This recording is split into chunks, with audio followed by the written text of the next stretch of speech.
Good afternoon. Welcome back to BTN TV. My name is Donna Iroldi. I'm the Senior Editor of Transportation for Business Travel News.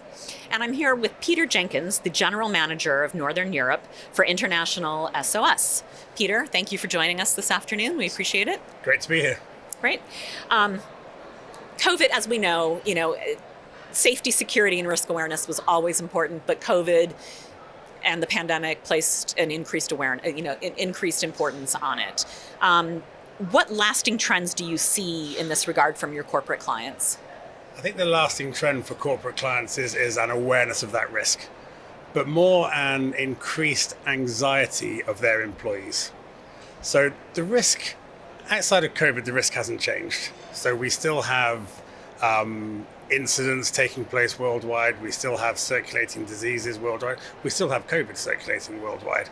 But the perception of risk of the employees has increased.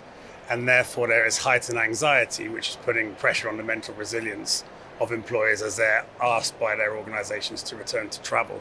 So from a client perspective, having an appropriate risk management strategy, having an appropriate risk management policy, and having appropriate support to ensure that they can reassure their employees that they have everything in hand when they're asked to travel is what we're seeing as a change from, I've been in the industry for too many years to count. And when I look back to 15, 20 years ago, things that were nice to have, absolutely now in terms of risk management policy, travel security policy, and a robust risk management system to reassure their employees they're looked after, is now very high on the agenda of most organizations. Right, so they're definitely redoing their policies, and if they're not, they should be. Okay. And an awful lot are, and a lot of them should also probably be using the ISO 3130 new standard, which International SOS helped put together with BSI, to drive the thoughts to ensure that they know exactly what a policy should look like and what action should fall off that. Great. Are they doing anything that they didn't do pre-pandemic? I think that there's a broad spectrum of some organizations have always had very strong risk management strategies for travel. And they've had very strongly well implemented risk management strategies in partnership with organizations like ourselves, in partnerships with their TMCs, in partnerships with their insurance carriers. What other organizations now doing are looking at that again and thinking, what do we really need to do? And I say it's very employee driven. The one thing from the pandemic has created is a more confidence, if you like, in individuals to talk about mental health issues. Mm-hmm. Mental resilience has certainly changed. Some people would be uncomfortable coming to a conference like we're at today because they're surrounded by 500 people. Some people would be uncomfortable stepping on the tube today where they wouldn't have been 3 years ago. And some people are more nervous about getting back on a plane and traveling. So mental resilience and mental health through the pandemic has become a much bigger topic, very much up to the C-level suite. So organizations need to understand that and need to understand the people they're asking to travel may have a slightly different view of the world than they had 3 years ago. So addressing that mental resilience, ensuring there is support for those individuals so they know what they're getting themselves into. A lot of anxiety and mental health issues come about as a result of lack of awareness. Understanding the risk hasn't really changed, but understanding that if something happens, the company's got their back. I think that's where companies are taking this agenda far more seriously than maybe 3 or 4 years ago. Interesting. That ties directly into the trend of traveler wellness and well-being. Completely. It's obviously a key component of that. Yeah, I mean, traveler well-being is a huge topic. And that's almost the health and well-being agenda is for global employees, for global workforces, and travelers are part of that. So the awareness again of what's happening when they're traveling overseas if they fall sick. The change of lifestyle. I mean, I dare to say, but during the pandemic when I stopped traveling so much and I stopped traveling to the office so much, my diet improved and my general health and well-being improved. In the 6 months that I've been coming back to the office, it's probably slipped off a little bit, to be honest, because I've got the commutes and the travel and the time zone shifts, etc., etc. But health and well-being links to, maybe comfort eating, which leads to poor weight control, which leads to type 1 diabetes, type 2 diabetes, apologies, which leads to potential problems while traveling. So this is a whole employee health and well-being cycle, which employers are taking seriously, and travel becomes a big part of that. The pressure put on an individual by traveling at a low partial pressure in an aeroplane, changing time zones, going straight into meetings, eating fast food, not being able to train, all of this is something which builds that challenge to mental resilience. So organizations have to be ready to support their employees as they ask them to return to travel.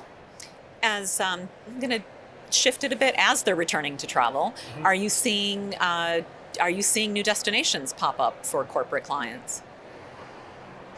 I'm seeing destinations probably open up again. Okay. But one thing we make clear to our clients is the people managing the travel risk management approach, they shouldn't be the travel police.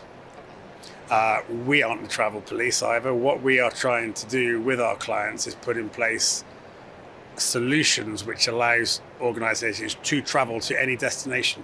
You can travel to Syria today if your business requires you to do so. You can travel to Afghanistan, Iraq, the usual high-risk countries. You may not be able to travel to parts of China right now because of COVID restrictions. But if an organization needs to travel, as long as they understand the risk and the person being asked to travel understands the risks, it's all right the managing director signing it off and going, yeah, we can go there. You're asking someone to go there. So as long as you understand the risk and you have in place the systems to educate and train the individual where they're going, and the reassurance that if something doesn't go quite according to plan, and that might just be navigating the airport, that they have a support system in place, including support for mental resilience, so a good emotional support mechanism and a good ability to talk to experts on the situations that they're facing. So your question, are we seeing new destinations open up? All destinations that to me have always been open. It's just the business need of a client to go there. So that overrides the can you travel there, because you absolutely can travel anywhere. Interesting. You mentioned COVID, still around. We Still know around. that. How should travel managers be dealing with that right now? I mean, So it's a complicated topic, right? And I'm asked this question many, many times. First of all, COVID is here, and COVID is here to stay. So the question is, what state will COVID be in, if you like? Is it an aggressive, transmissible form? Are the levels of immunization strong enough to protect the workforce? Is there government restrictions taking place? Many, many variables. A big challenge for international SOS is we had many organizations still traveling during COVID, and if they got sick with gastroenteritis, normally that's not a major problem. We can directly employ to a hospital to get the appropriate antibiotics, doesn't disrupt their business trip. During the COVID pandemic and in the post-COVID world, access to hospitals has changed. Try accessing your GP in the NHS, who do a fantastic job, but it's different now to what it was 3 years ago. So we as an organization have to ensure our 100,000 third-party providers, we know how to access them. So, and it's changing on a daily basis. So a travel manager needs intelligence, impartial, informed details about the state of COVID globally. And they need support to make an informed decision about the COVID status of a country. You need to know the government restrictions, which change on not so much now, on a regular basis, and be ready to adapt your travel plan to suit. In terms of COVID itself, as I said, it is here to stay. Pandemics are a reality. There've always been pandemics. We've been working with many organizations over the years I've been in going back 15, 20 years ago, on pandemic preparedness plans. All organizations should be reviewing their pandemic preparedness plan, which includes travel. Not necessarily because COVID is going to come back aggressively, but something else will come along. So will it be an influenza virus? Will it be another virus? No one's got the crystal ball to answer that, but it's almost part of the evolution of viruses. As part of evolution that these things occur, we need to be ready for it.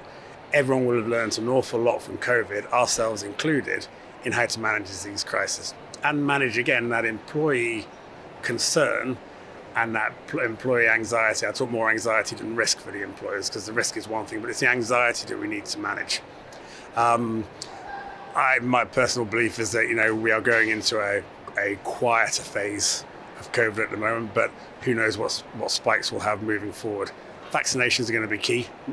As an organisation, we 100% believe in vaccination and ensuring that employees have vaccinations, and what to do as an employer when government-funded vaccinations stop. Is it something like the flu vaccination, which employers should be giving to their employees, subject to the employee obviously wanting them further down the line? Lots to think about. Well, you definitely have given planners a lot to think about, buyers. And thank you for your time today. You're welcome. Appreciate it. And we're going to shift back to the show floor.